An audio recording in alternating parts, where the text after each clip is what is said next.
పేరులో ఏముందిలేండి, పేరులో ఏముందో. What is in a name? Shakespeare అన్నటువంటి గొప్ప రచయిత అన్న మాట. పేరులో ఏముందని. పేరులో ఉందండి, చాలా ఉంది. ఎందుకంటే ఒకరోజు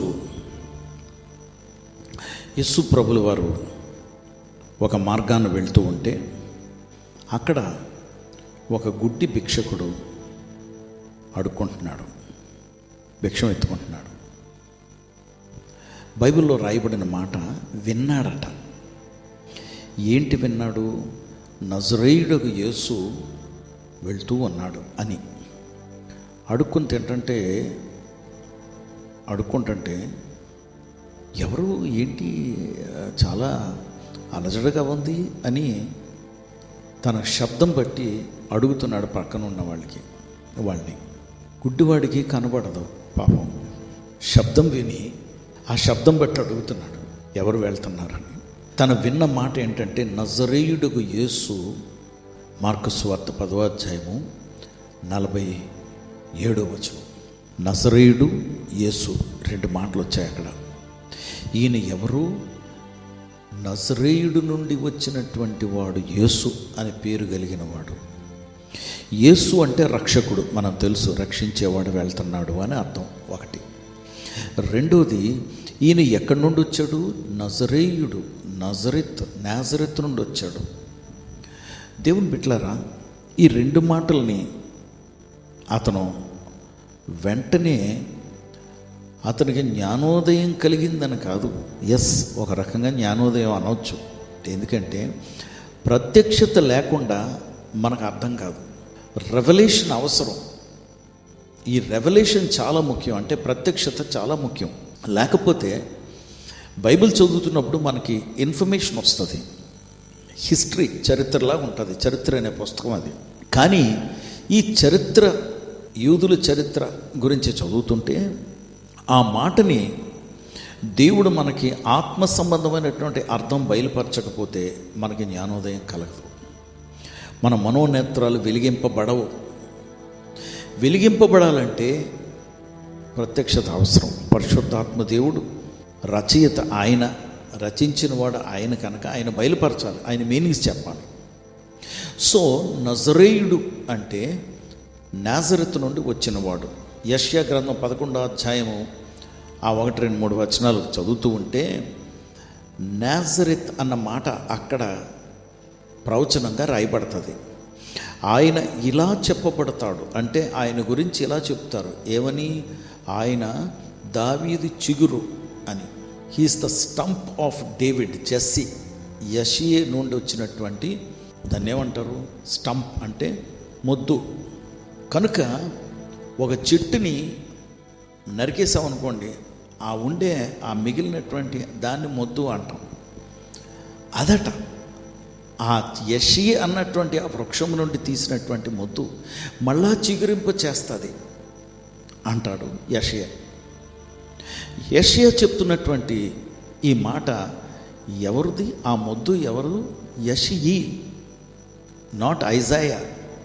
ఇట్ ఇస్ జెస్సీ. దావీదు తండ్రి అయినటువంటి జెస్సీని గురించి ప్రవచిస్తున్నాడు. అయితే రాబోయే మెస్సయ్య దావీదు చిగురుగా గుర్తింపబడతాడు అంటున్నాడు. చిగురు, మొద్దు అన్న మాటని నాజరేత్ అనే ఒక పలకలేనటువంటి నాజరెత్ లాగా ఇంచుమించు అదే మాటలు వచ్చే మాటలు అక్కడ రాశారు. ఎందుకు ఆ మాటలు రాశారు అంటే, ఒకటి నజరేయుడు అని పిలువబడతాడని ఒకటి. రెండోది హీ విల్ బి అ నాజరీన్ అంటే ఈయన దేవుని కొరకు ప్రత్యేకింపబడిన వాడుగా ఉంటాడు అని.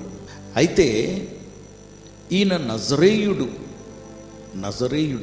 యోహాను సువార్త 1వ అధ్యాయంలో నతానియేలు దగ్గరికి వెళ్ళినప్పుడు ఫిలిప్పు, శిష్యుడైనటువంటి ఫిలిప్పు నతానియేలు దగ్గరికి వెళ్ళి, ఆయన నజరేయుడు, యోసేపు కుమారుడిగా పిలువబడుతున్నవాడు నజరేయుడు అంటే నతానియేలు అంటాడు, నజరేతు నుండి ఏమన్నా మంచి వస్తుందరా? నీకు తెలీదా? ఏ మంచి రాదు. అందులో మెస్సే అనేది నాజరేతు నుండి కాదు రావాల్సింది, నాజరేతు నుండి ఏ మంచి జరగదురా బాబు అంటాడు.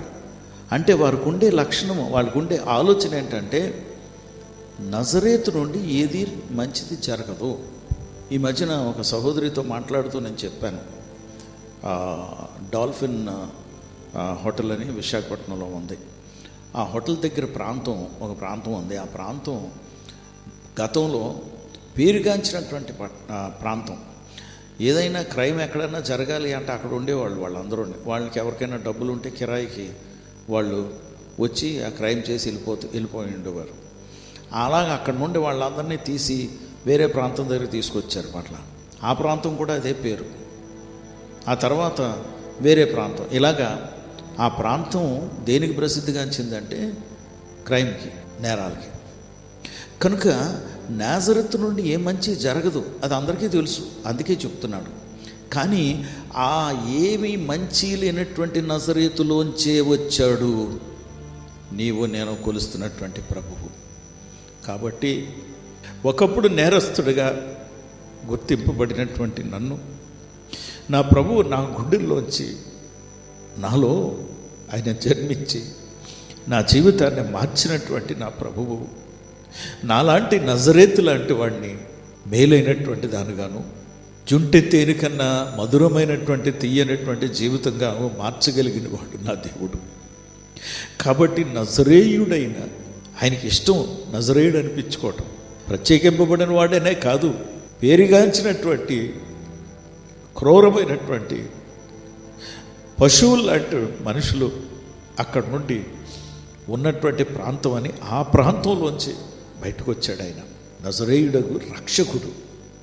వినగానే ఈ గుడ్డివాడు బార్టిమియస్ భర్తమై అరుస్తాడు, దావీదు కుమారుడా, దావీదు కుమారుడా కనికరించయ్యా. కాబట్టి అక్కడ ఏమన్నాడు? దావీదు కుమారుడా. ఏం గుర్తుపడుతున్నాడు? యెషయా గ్రంథం 11వ అధ్యాయంలో చెప్పబడిన మాటలను బట్టి ఈయనే ఆయన, ఈయనే మెస్సయ్య. కాబట్టి మెస్సయ్య ప్రభువా నన్ను కనికరించయ్యా, నన్ను కనికరించయ్యా అని మొరపెడుతున్నాడు. నన్ను కనికరించయ్యా, నువ్వు నాకు రాబోతున్నటువంటి మెస్సయ్య నువ్వు అని కేకలేస్తున్నటువంటి ప్రభువు ఆగడండి. ఎందుకు ఆగడు? ఆగుతాడు.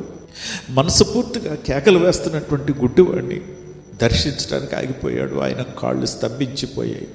ఎందుకంత ఆగిపోయాడు అంటే, ఎప్పుడో నేను అనుకునేవాడిని ఆ కేకలకు ఆగిపోయాడని కాదు, ఆ పిలుపుకి ఏమని పిలుస్తున్నాడు ఆ మాటలకు ఆగిపోయాడు. వీడు గుర్తిస్తున్నాడు నేను ఎవరినో, వీడు గుర్తిస్తున్నాడు నా నా నా గతం ఏంటో, వీడు గుర్తిస్తున్నాడు నేను ఎక్కడి నుండి వచ్చానో, ఎవరి చేత పంపబడ్డానో అని గుర్తించాడని యేసుప్రభు వారు పాదాలు ఆగిపోయాయి. యేసుప్రభు వారితో జనాలు ఉన్నారు, బోల్డ్ మంది జనాలు ఉన్నారు, శిష్యులు ఉన్నారు. వారు గుర్తించారా? అది పెద్ద ప్రశ్నాత్మకం. కానీ దారి పక్కన ఉన్నటువంటి ఒక గుడ్డివాడు గుర్తించి నజరేయుడకు యేసు వచ్చుచున్నాడు అని విని నువ్వు విన్నావే యేసు ప్రభు గురించి మాటలు, ఎప్పుడైనా నీలో మార్పు కలగజేసిన మాటలుగా ఉన్నాయా అవి? లేకపోతే విని విడిచిపెట్టావా? ఎన్నో విషయాలు దేవుని మాటలు ఇప్పుడు నేను చెప్తూ ఉంటుండగా మీకు మీ ఆత్మలో మెదులుతుంది. ఎప్పుడైనా ఆ మాటలకు నువ్వు దారిచ్చావా? ఎప్పుడైనా ఆ మాటలను బట్టి ఆ యేసుని పిలిచావా? ఈరోజు పిలవకూడదా? నువ్వు విన్నావు కదా, why don't you call on him? Call unto me and I will answer you. నాకు మొరపెట్టు, నేను ఆలకిస్తాను అన్నాడు ఆయన.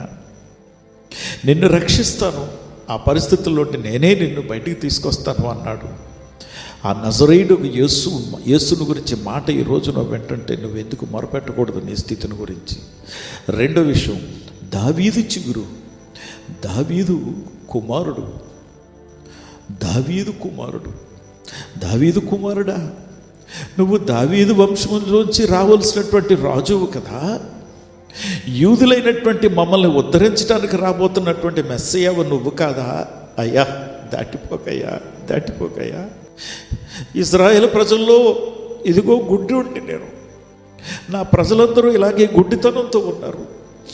మాకు మోక్షం ఏంటి, మాకు దారి ఏంటి, మాకు జవాబు ఏంటయ్యా, కనికరించి ఆగవా అని గుర్తించినటువంటి ఆ గుడ్డివాడు, వాడా గుడ్డోడు, యేసు ప్రభుతో ఉన్నటువంటి జనం ఆ గుడ్డిది. దేవుని బిడ్డలారా, లేదా ఈ ప్రశ్న అడుగుతున్నానని ఏమనుకోవద్దు. విన్న మీరా గుడ్డోళ్ళు, ఆత్మీయత తెలిసిన, ఆయన ఏం చేయగలరో తెలిసిన, ఆయనకి ఏం సాధ్యమో నీకు తెలిసిన, నీలో మార్పు లేదు కదా. ఈరోజు నువ్వు ఎందుకు మనస్ఫూర్తిగా ఆయనకు మొరపెట్టకూడదు? నీకు టైం లేదా? ఆఫీస్కి వెళ్ళిపోతున్నావా? ఉద్యోగం ఉందా? టిఫిన్లు తీసుకురావాలా? బట్టలు ఉతకాలా? వంట వండాలా? ఆ పనులన్నీ పక్కన పెట్టి ఒక్క 5-10 నిమిషాలు, జస్ట్ 5-10 minutes, నీ జీవితం మారిపోతుంది. ఆ గుడ్డివాడు కళ్ళు తెరిపించినటువంటి ప్రభువు నిన్ను దాటిపోకుండా నువ్వు ఆపాలి. నీ పనులు వెంటనే ఆపి మొరపెట్టు. Start crying out to him. దావీదు కుమారుడా, నన్ను దాటిపోకయ్యా. నజరేయుడైన యేసు, కనికరించి ఈ స్థితి నుండి నన్ను రక్షించయ్యా. నా కూతుర్ని రక్షించు. నా కూతుర్ని చూసి నువ్వు కనికరించవా? ఎవరయ్యా ఉద్ధరిస్తారు నా కూతుర్ని? ఎవరయ్యా నా కొడుకు భవిష్యత్తును మారుస్తారు? ఎవరయ్యా నా భర్తను మారుస్తారు? ఎవరయ్యా నా తలరాతను మార్చగలిగిన వారు? నువ్వు కాదా? దాటిపోకయ్యా. Don't pass me by. పరిశుద్ధుడా ప్రభా, నీకు వందనాలు, స్తోత్రాలు. ఈ ఉదయకాలం ప్రభా, దారి పక్కన ఉన్నటువంటి వారు ప్రభా, నన్ను, నా కుటుంబాన్ని, నా పరిచర్ని, నా పట్టణాన్ని ఎవ్వరికీ అక్కర్లేనటువంటి వారుగా నేను పరిగణిస్తాను. అందరూ ఎప్పుడో ఒక సైక్లోన్ వస్తే రాజకీయ నాయకులు ఆ మెయిన్ రోడ్డు దగ్గరికి వచ్చి ఇలా చేతులు ఊపి వెళ్ళిపోయారు. ఎవరిని పట్టించుకోలేదు. నా ప్రజలు, నా ప్రాంతాన్ని పట్టించుకోలేదు. పెద్ద రాజకీయ నాయకులు కానీ, పెద్ద సేవకులు కానీ వచ్చిన ఈ పట్టణంలో సువార్త ప్రకటించి వెళ్ళిపోయారేమో కానీ మూటముళ్ళు సర్దుకుని వెళ్ళిపోయారు. ఎవరికి అక్కర్లేనటువంటి పట్టణము.